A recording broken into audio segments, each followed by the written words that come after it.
soy Nori Valencia y hoy día estoy muy contenta de retomar mis videos en el YouTube que hacía hace mucho tiempo y por qué razones de tiempo no hacía. Y de verdad estoy contenta de estar aquí otra vez con ustedes para resolver esta pregunta o para intentar resolver esta pregunta que todos nos hemos hecho alguna vez en nuestra vida, ¿no? Creo que todos nos hemos preguntado, ¿por qué me enfermo? ¿No? Esta pregunta se le hizo un niño a nuestro querido profesor George Vitulcas, quien es el padre de la homeopatía moderna. Entonces, la primera parte que vamos a explicar es que todos ya tenemos una predisposición genética, o sea, la posibilidad de enfermarnos a nuestra manera, o sea, aun cuando todos tenemos hermanos y familiares, se van a dar cuenta que cada uno se enferma a su manera, a su estilo, como dicen, ¿no? Entonces, estas enfermedades pueden venir en dos, yo diría, rutas. Las primeras son las enfermedades agudas y las siguientes son las enfermedades crónicas. La enfermedad aguda siempre tiene que tener la condición de tener un agente hostil y un factor estresante. O sea, tienen que estar juntas para que se produzca una enfermedad.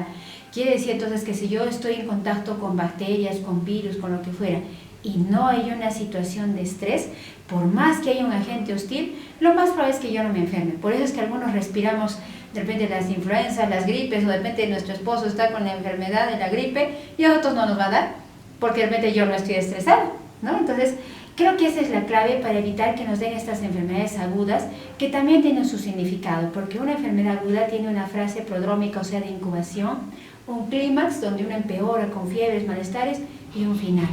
Y una enfermedad aguda se caracteriza porque o bien uno se cura o bien termina con la muerte, o sea, quiere decir que uno no va a poder convivir con esta enfermedad, y eso fue el caso del COVID, por ejemplo, ¿no? O mucha gente se curó y también tristemente hubieron personas que no pudieron vencer. Entonces, esta es la característica de un proceso agudo. Ahora, ¿qué pasa con las enfermedades crónicas, no? O sea, las enfermedades crónicas vamos a entender hoy día que ya son nuestra segunda línea de defensa. Esto significa que si ya hemos pasado la primera, la segunda es más profunda, es más compleja y más complicada. Y ahí es donde aparece la famosa supresión. O sea, digamos que a mí me está subiendo la glucosa por un tema de repente de estrés y de malas mezclas de alimentos porque tienen que estar juntas, ¿verdad? Entonces, ahí viene de repente el tratamiento que se me va a dar para poder protegerme de daños mayores, porque es peligroso tener la glucosa alta, ¿no? Entonces, cuando se me da este tratamiento, lo correcto y lo apropiado es que yo no permita que sea eterno, que sea hasta que la muerte, ¿no? O sea, ¿por qué? ¿Qué nos dicen a nosotros? Vas a tomar esta pastilla hasta el día que te mueras. Yo pienso que es apropiado que estemos protegidos con este tipo de tratamiento porque puede ser peligroso, ¿no? Claro, si se me sube mucho la glucosa, ustedes saben cuáles son las complicaciones. Pero a mi modo de ver, humildemente, yo pienso que deberíamos, junto con el tratamiento que estamos recibiendo nuestros queridos doctores, tenemos que hacer lo necesario para encontrar por qué me está pasando esto y qué debería hacer para acompañar el tratamiento médico de tal manera que en algún momento hasta pueda superar ese problema. Siempre he creído que debería ser así. Pero si nosotros no hacemos nada, seguimos con nuestro estilo de vida, comiendo tal como nos alimentamos y de repente sintiendo como sentimos, lo más probable es que de verdad esa enfermedad sea para mí crónicamente o que la tenga toda mi vida. Por eso mucha gente ha tenido esa diabetes hasta el final, esa hipertensión hasta el final de su día, y no solo esa, sino que se iban sumando inclusive otras enfermedades. Entonces, ¿qué es una enfermedad crónica? Es un proceso de inflamación subagudo, o sea, como el que escondido. Por eso es que no hay tantas posibilidades de ser enfermedades agudas cuando uno está en un estadio o en una forma de enfermedad crónica. Y por eso siempre ellos nos dicen, ay, mira, yo tengo esta diabetes, tengo esta hipertensión, pero ni me dan gripes, hace tiempo que no tengo fiebres. O sea, hasta nos alegramos de no tener fiebre, ¿no? Pero ¿quién creyera una fiebrecita, en este caso que ya hablamos de la fiebre, es una forma en que el sistema de defensa practica qué tal entrenado está? Entonces, siempre que haya fiebre en sus niños, por ejemplo, en la casita, tengan un termómetro de esos larguitos que parecen palitos, son más eficientes, y eso hay que poner debajo de la lengüita. 3 minutitos y verificar. Hay que reventar cohetes y hay que hacer fuegos artificiales si esa fiebre llega a 39 o un poquito más. Quiere decir que nuestro sistema de defensa es fuerte y poderoso. Pero si esa fiebre solamente es hasta 38 que produce malestar, pero no es la gran cosa, lo más probable es que ese sistema de defensa ya esté débil. Y peor aún, si jamás ya hay fiebres por años, quiere decir que yo diría la mayor posibilidad es que este sistema de defensa ya esté en un estadio de inflamación subagudo, o sea, ya haya descendido la fortaleza o la respuesta inmune. Miren qué importante es comprender cada uno de estos detalles respecto a nuestra salud. Ahora, lo que se está viviendo hoy en día es el famoso continuo, ¿sí? Y esto se va a ver cada vez más frecuente, por eso es que tengo estas ganas de venir aquí a hablar con ustedes a través de este video. Este continuo es un conjunto de secuencias, o sea, es una secuencia de enfermedades una tras otra, donde ya no hay la posibilidad de que exista una enfermedad aguda y solamente se viven las enfermedades crónicas. Inclusive, este virus del COVID ha dejado un síndrome postviral. Aquí en el consultorio hemos visto pacientes que tienen una sensación de frío, como si su espalda estuviera descubierta al aire y les entra un frío helado. Es cierto que está en invierno, está haciendo frío ahora, pero es una sensación extra frío. Otros pacientes tienen dificultades para respirar, o sea que tienen una sensación que hay un orificio muy amplio a nivel de su nariz y que les entra el aire helado y frío y ellos tienen la necesidad de cubrirse para tratar de entibiar el aire. Otras personas han quedado con ataques de pánico y tembladeras que se caracterizan por unas taquicardias, que les entra una angustia y están con la creencia de que van a morir, ¿no? Entonces, todos estos síndromes postvirales podrían entrar ya en la categoría crónicos.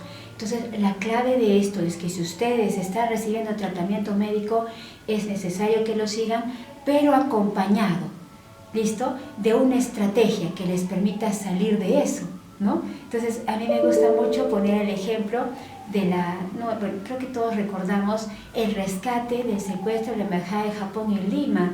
No sé si ustedes recordarán, bueno, supongo que los jovencitos y los adolescentes no lo saben, pero nosotros los adultos sabemos, ¿no? Entonces, cuando pasó esta situación, en resumen, yo les voy a contar lo que me interesa para ilustrar este ejemplo, es que se comenzó a hacer un túnel y mientras se hacía el túnel, como eso produce bastante ruido, había un camión del ejército que pasaba tocando himnos del ejército, ¿no? Entonces, yo decía en mi ignorancia, ¿qué cree que con esos himnos del ejército los van a volver más patriotas a los que están secuestrando? Y en realidad no era eso, era que el mismo plan que habían organizado estaba diseñado para que no se siente el ruido, sobre todo cuando ya se iban acercando a la embajada misma, ¿no? Entonces, hagamos de cuenta que una enfermedad es un secuestro, ¿no? Porque ya esa diabetes no me va a soltar, ni esa hipertensión, ni ese problema osteoarticular. Entonces, podemos paralelamente a seguir nuestro tratamiento médico, que va a estar oportunamente indicado, hacer el túnel. ¿Qué es ese túnel? Necesitamos recuperar nuestros 4 pilares de salud, que son una alimentación apropiada.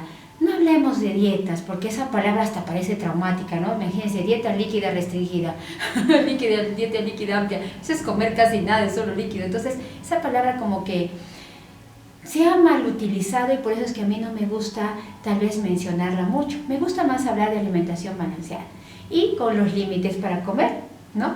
Lo segundo es que necesitamos descansar apropiadamente.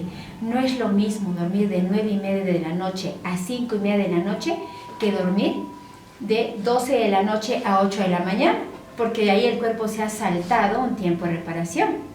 Lo tercero es hacer actividad física. Entonces, cuando uno es joven y, no sé, tiene entre 20 y 30 años y es un adolescente o un jovencito universitario, pienso que sí, ¿no? Ese tema del gimnasio y sacar sus super músculos y las chicas una cintura espectacular es dable. Pero imagínense para nosotras mujeres, en lo personal yo tengo 50 años, yo creo que ya no, o sea, no tengo esa meta, ese fin. Pero entonces, ¿para qué sirve el ejercicio?